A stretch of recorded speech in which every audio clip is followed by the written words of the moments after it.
Dear friends, welcome back to another episode of The Situation Room. In today's video, we bring a serious update: new incursions, accusations, and expanded military movements between the United States and Venezuela. Week after week, the tone escalates, and the situation in the Caribbean appears to be entering a more fragile and uncertain phase. If you haven't subscribed yet, make sure to hit that button and turn on notifications so you don't miss any of our in-depth analyses here on The Situation Room. Today's topic focuses on two key developments drawing international attention and shaking the region. On one side, Caracas claims that a Venezuelan fishing vessel was intercepted by the U.S. Navy, and on the other, stealth F-35 fighters have landed in Puerto Rico, just as accusations of aerial surveillance over the Caribbean are intensifying. Together, these events raise the risk of a larger incident and make it increasingly difficult to predict what comes next. It's worth noting that this is not the first time we've covered these tensions. The presence of American warships in the southern Caribbean has been officially justified by Washington as part of counter-narcotics operations. However, Caracas views it as a clear act of intimidation. Venezuelan President Nicolás Maduro has repeatedly denounced these maneuvers as the prelude to a possible military intervention. On top of this, there's a backdrop of previous incidents, attacks linked to criminal groups like Tren de Aragua, fatalities and maritime clashes, and narratives that blur the line between organized crime and political propaganda.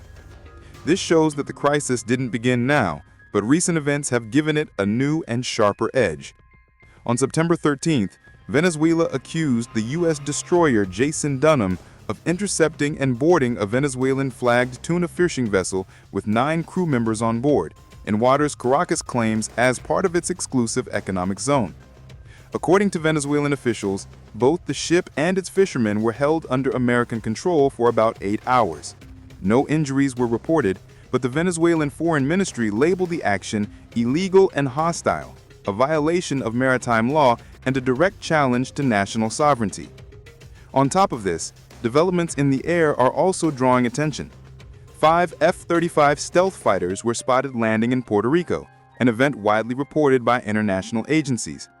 Although Washington has not detailed the mission, military analysts interpret it as a direct reinforcement of American capabilities in the region. The simple presence of fifth-generation fighters, designed to operate in contested environments, sends both a political and military message. But that's not all.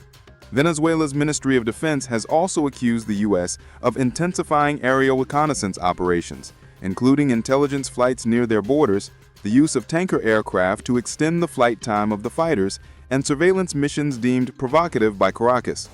While these maneuvers are not unusual in spheres of influence competition, the growing proximity and frequency increase the risk of miscalculation. In response, Maduro returned to a confrontational tone. He and his ministers reaffirmed the mobilization of Venezuela's national militia, announced new cycles of training, and pledged to defend sovereignty against any provocation. These speeches fuel internal nationalism, but also make clear Venezuela's intent, at least rhetorically, to respond to every American move. As a result, tensions in the Caribbean have reached a new level. What was once seen as part of an influence struggle now carries the weight of direct provocations, with real risks of incidents, not just diplomatic, but military. With each new accusation, the room for dialogue seems to shrink, leaving the regional geopolitical chessboard more volatile and unpredictable than ever. The boarding of the Venezuelan fishing vessel can be seen as a classic example of a low-intensity provocation. It was not a direct attack, but rather a calculated military action that exposed vulnerabilities while sending a clear message. Washington avoids openly crossing the red line of a declared confrontation, yet establishes a record of force that could later justify further actions, or simply test Caracas's response. These types of operations carry psychological weight. They unsettle the adversary and provoke reactions that are often more valuable for intelligence analysis than for any immediate military gain. The landing of F-35 fighters in Puerto Rico, on the other hand, significantly raises America's offensive and deterrent capabilities in the region. These aircraft are not just modern, they represent the cutting edge of stealth, sensors, and integrated combat systems. Their presence in the Caribbean sends a direct message. Washington has not only the intention, but also the ability to project power across a radius that fully covers Venezuelan territory. More than a technical demonstration, it's a tool of both psychological and operational pressure. For Caracas, knowing that stealth aircraft are so close complicates defense planning and heightens the sense of vulnerability.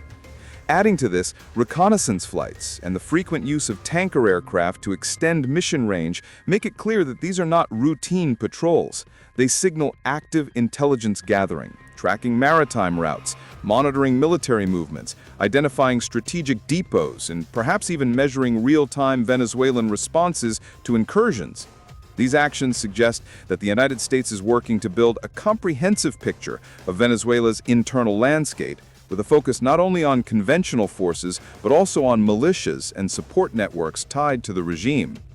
From these recent moves, several possible paths emerge for how the crisis may unfold.